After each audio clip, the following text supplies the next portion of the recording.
Welcome to the deep dive.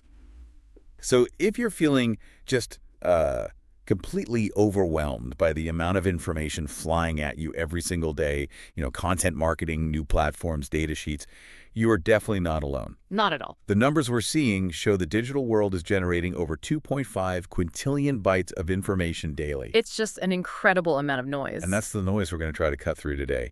Our mission is pretty simple. We want to decode the playbooks for B2B and B2C success and give you a clear map through all that chaos. And, that map, that clarity, it all hinges on one thing: understanding buyer psychology. The tactics that get a consumer to just impulsively click, add to cart. They often need, a fundamental shift when you're trying to reach a corporate decision maker. It's a totally different game. It is. You're not just selling a product anymore. You're enabling a really complex, multi-layered decision and trying to mitigate risk for an entire team of people. Okay, so let's unpack that. This foundational difference between content for an individual B2C versus an organization B2B. Yeah. What are the core distinctions when we look at, say, audience, tone, and the ultimate goals? I'd say the three big ones are stakes, duration, and decision ownership. B2C, it's all about individual instinct, right? Lifestyle fit. It relies on really short sales cycles. Impulse buys. Exactly, impulse.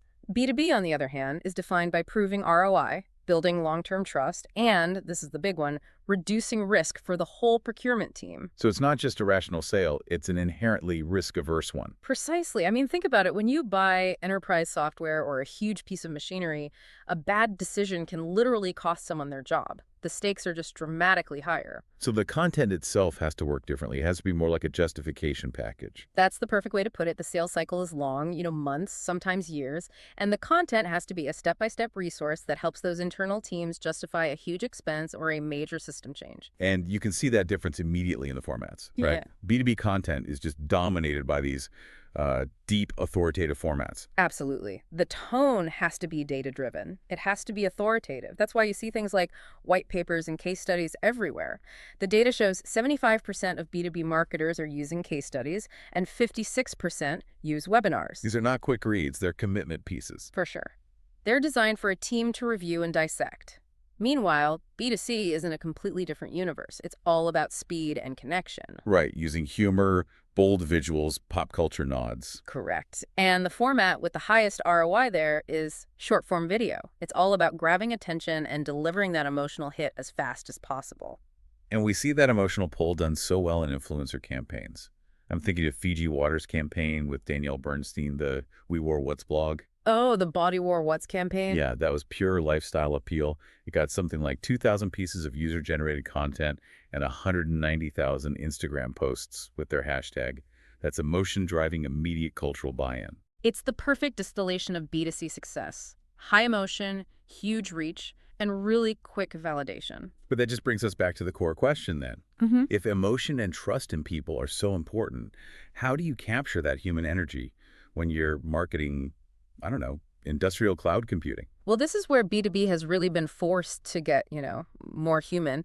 The reality is that trust in big corporate logos is just eroding fast. People trust people. People trust people. And content strategy has had to pivot to embrace that, even for seven-figure software deals. And this is where it gets really interesting for me because the data we have totally backs us up. It's not just a theory, it's a huge competitive advantage.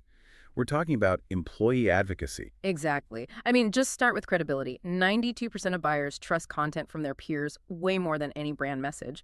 And content shared by an actual employee, it's seen as 3 times more trustworthy. 3 times. That's a massive number. What do you think is behind that? Is it just honesty or is it something else? I think it's both. It's proximity, for one. The employee is just closer to the reality of the product, right? They build it, they use it, they get the pain points it solves. And their personal reputation is on the line. That's the honesty part. Their personal brand is at stake, whereas the corporate account can feel like, just a megaphone. And then there's the economic case for it. Oh, absolutely. The reach is just huge. An average employee has 10 times more followers than their brand's official social media accounts, and you don't even need everyone to participate. The data shows just 3% of employees sharing content can boost LinkedIn engagement by 30%. So for anyone listening who has to justify a budget, let's talk bottom line. That kind of organic reach has to lower the cost of getting a new customer. It does dramatically. The cost per click through employee advocacy can be up to 88% cheaper than running standard LinkedIn ads. But, and this is a big but, you have to see it as an organizational lift. It's a culture shift, Yeah. not just a marketing tactic. Right. You're shifting resources from ad spend to nurturing your internal experts. That means training, consistency, empowering people to speak authentically. So if employees are your internal experts, how do external B2B influencers fit into this picture? They provide that specialized reach and that neutral third-party credibility. They're not just about brand awareness. They're thought leaders who can get you into extremely niche audiences and drive higher quality leads because their followers already trust their judgment. Can you give us a real-world example of that? Sure. Look at Miro, the whiteboarding platform. They worked with creators like Shaibi Shi and Paul Hearn. And these creators didn't just, post a logo. They demonstrated how to use specific Miro templates, like the product vision board or the lean canvas, in a real professional setting. So they humanize the use case. That's it, exactly. Yeah. Humanize the use case. And that moved the product from being just a cool tool to being a critical professional asset. That's what drove conversions. Okay, so that's the key, humanizing the use case without losing authority. So if we accept that emotion is a necessary part of B2B, how do marketers actually use it strategically? We're not selling sneakers here. No, you're not. You use emotion for engagement and nurturing, not for an impulse sale.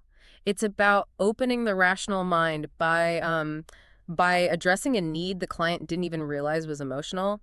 We've actually identified 7 really powerful, maybe unconventional emotional triggers for B2B. Okay, let's see. So the first is curiosity. People are just naturally drawn to what they don't know.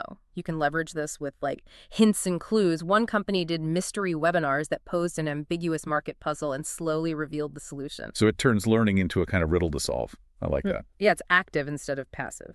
Next is empathy. Start by validating the client's struggle. Instead of just pitching, you say, we know how hard it is when legacy systems fail, and just couple your operations. So they feel understood. Right. When they feel understood, their skepticism drops. Then number 3 is empowerment. You have to position the client as the hero of the story. Your tool isn't the solution. It's what they use to achieve something great. So the messaging is more like unlock your potential, not buy our software. Exactly. It centers their success, not your profit. The fourth one is nostalgia. This works really well for established industries. A manufacturing company ran a From Grit to Greatness campaign. It connected their old school values, the grit, to their modern tech. It reinforces trust. I can see that. Okay, what else? Fifth is surprise.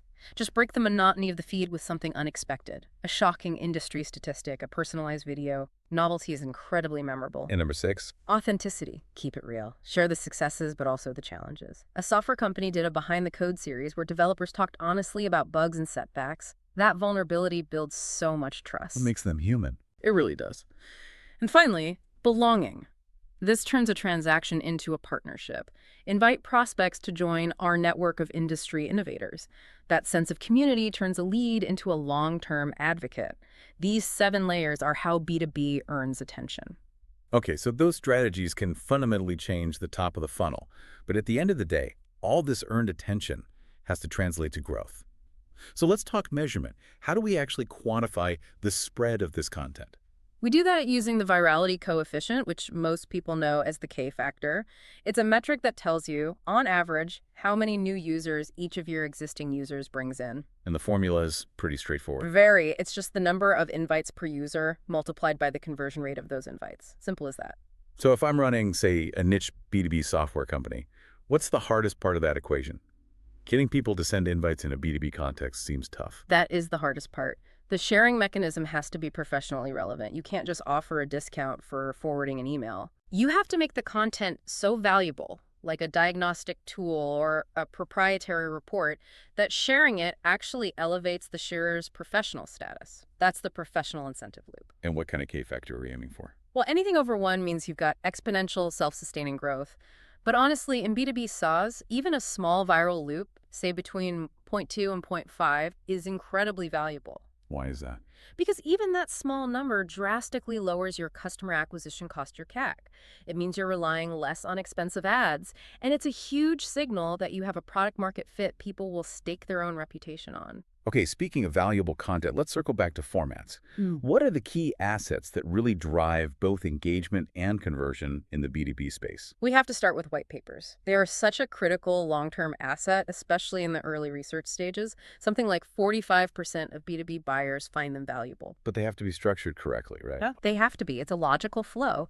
First, you define the industry problem. Second, you propose a general solution or methodology.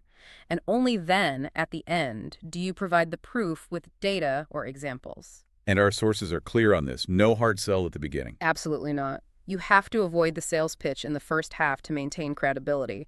You're a thought leader first, a vendor second. Okay, so if white papers are for that deep, careful review, what drives that immediate, high-quality engagement? That's where interactive content comes in. It gets double the conversion rate of passive content simply because it demands you participate. It's 81% more effective at just grabbing attention. And the numbers on conversion are pretty stark. They are. Interactive content drives conversions moderately or very well, 70% of the time. Passive content, only 36%. That difference is just massive. So when we say interactive content for B2B, what are some examples? We're talking about practical, value-driven tools. Things like HubSpot's ROI calculators, or Trello's efficiency-style quiz that gives you personalized workflow tips, or even Cisco's IoT effect experience that lets you visualize data. They give you immediate, personal insight. Let's wrap up with the platform where so much of this happens, LinkedIn. Is there a structure for a posting strategy there that works best? The best practice is what's called the 50-30-20 rule. 50% of your posts should be value-driven content educating, inspiring, sharing tips. 30% should be curated content industry news, partner updates, showing you're plugged in. And only 20% is self-promotion. Only 20% should be that direct promotional content about your product or company wins. That balance is key. And what about the format? What does the algorithm like to see? The algorithm really favors zero-click content. That just means posts that keep the user on LinkedIn, maximizing their time on the platform. That's why native articles, carousel posts, even just text-only posts that spark a conversation in the comments often do better than posts with links that send users away. So to synthesize all of this, the modern content strategy that really works has to be a blend. It recognizes that B2B demands rational, data-driven proof, the white papers, the ROI, but that has to be layered with the human tactics we usually associate with B2C. The authenticity, the empathy, the personal connection. Attention isn't bought anymore. It has to be earned. Exactly. It's earned by providing immense immediate value. And that earned attention is what starts those viral loops, even for really complex, high-stakes products. We started this deep dive talking about how huge B2B purchases rely on data and group consensus. But then you see a stat that says 9 out of 10 executives prefer outreach from brands that are regularly sharing thought leadership content. So it makes you wonder, what's the role of a senior leader's personal social media brand in all this? If employee advocacy is so powerful, does the CEO's willingness to consistently share genuine, valuable, zero-click insights become the single biggest multiplier for their company's content? It's a dynamic definitely worth exploring as you try to cut through that 2.5 quintillion bytes of daily noise.